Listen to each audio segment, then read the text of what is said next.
नमस्कार. सचित्र बालकथांमधली एक खूप सुंदर गोष्ट आज आपण पाहणार आहोत. ही गोष्ट कौशल्य, यश आणि अभिमानाच्या धोक्यांबद्दल आहे. आणि यातून एक मोठा प्रश्न समोर येतो. आपला अहंकार खरंच आपल्या प्रगतीचा शत्रू आहे का? चला या गोष्टीतून या प्रश्नाचं उत्तर शोधूया. तर मुद्दा हाच आहे. अहंकार आपल्या प्रगतीच्या आड येतो का? तो आपल्या मार्गातला सगळ्यात मोठा अडथळा ठरू शकतो का? हे समजून घेण्यासाठी एका वडील आणि मुलाची गोष्ट ऐकूया. फारच इंटरेस्टिंग आहे. तर बघा, गोष्ट सुरू होते एका मूर्तिकाराच्या वर्कशॉपमध्ये. एक वडील आहेत, एकदम तरबेज कलाकार, आणि त्यांचा मुलगा जो त्यांच्याकडूनच हे सगळं शिकतोय. दोघं मिळून मातीच्या सुंदर मूर्ती घडवतात. त्यांचं रोजचं काम अगदी साधं, मूर्ती बनवायच्या आणि बाजारात जाऊन विकायच्या. पण गंमत अशी होती की त्यांच्या कामाच्या किमतीत खूप फरक होता. म्हणजे वडिलांनी बनवलेली मूर्ती 1.5-2 रुपयांना विकली जायची, पण मुलाच्या मूर्तीची किंमत होती फक्त 8 आणे. आणि इथेच या कथेचं खरं मर्म दडलंय. ते वडील फक्त एक मूर्तिकार नव्हते, ते एक गुरु होते. रोज संध्याकाळी ते आपल्या मुलाच्या कामातल्या चुका अगदी शांतपणे दाखवून द्यायचे. आता ही काही उगाच केलेली टीका नव्हती, तर त्याला अजून चांगलं काम करता यावं यासाठीचं मार्गदर्शन होतं. बरं, आता पुढे काय झालं ते बघूया. वडिलांचं मार्गदर्शन आणि मुलाची मेहनत याचं फळ दिसायला लागलं.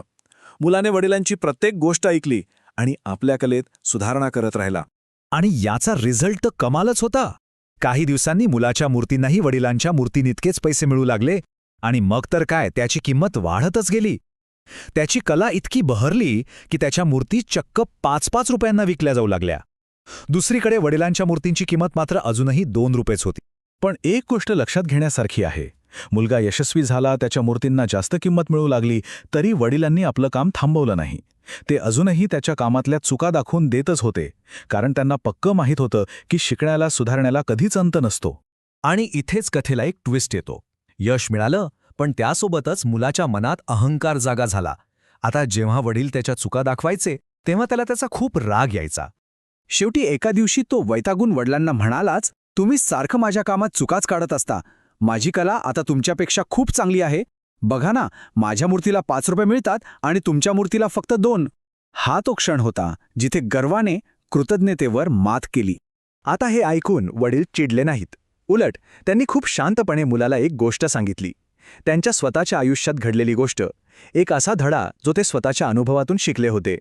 ते मुलाला म्हणाले, बाळा, जेव्हा मी तुझ्या वयाचा होतो ना, तेव्हा मलाही असाच गर्व झाला होता. मला वाटलं की माझी कला आता सर्वोत्तम आहे, आता यात काहीच सुधारणा करायची गरज नाही, आणि मी शिकणं सोडून दिलं. आणि त्या गर्वाचा परिणाम काय झाला माहितीये? हा आकडा 2 रुपये. वडील पुढे म्हणाले, त्याच दिवसापासून माझी प्रगती तिथेच थांबली आणि मी कधीच 2 रुपयांपेक्षा जास्त किमतीची मूर्ती बनवू शकलो नाही. म्हणजे बघा, इथे कलाकारासमोर 2 रस्ते स्पष्ट दिसतात. वडिलांनी मुलाला तेच समजावलं की जी चूक माझ्याकडून झाली ती तू करू नकोस. एक रस्ता आहे अहंकाराचा, जो प्रगतीला तिथेच थांबवतो, आणि दुसरा रस्ता आहे नम्रतेचा, जो आपल्याला महानतेकडे घेऊन जातो. आणि या गोष्टीतूनच आपल्याला महानतेचा खरा मार्ग कळतो. वडिलांनी मुलाला जे सांगितलं ते फक्त मूर्तिकलेपुरतं मर्यादित नाहीये. ते कुठल्याही क्षेत्रात लागू होणारे एक युनिव्हर्सल तत्व आहे. वडिलांचा तो सल्ला आपण 2 सोप्या स्टेप्समध्ये समजू शकतो.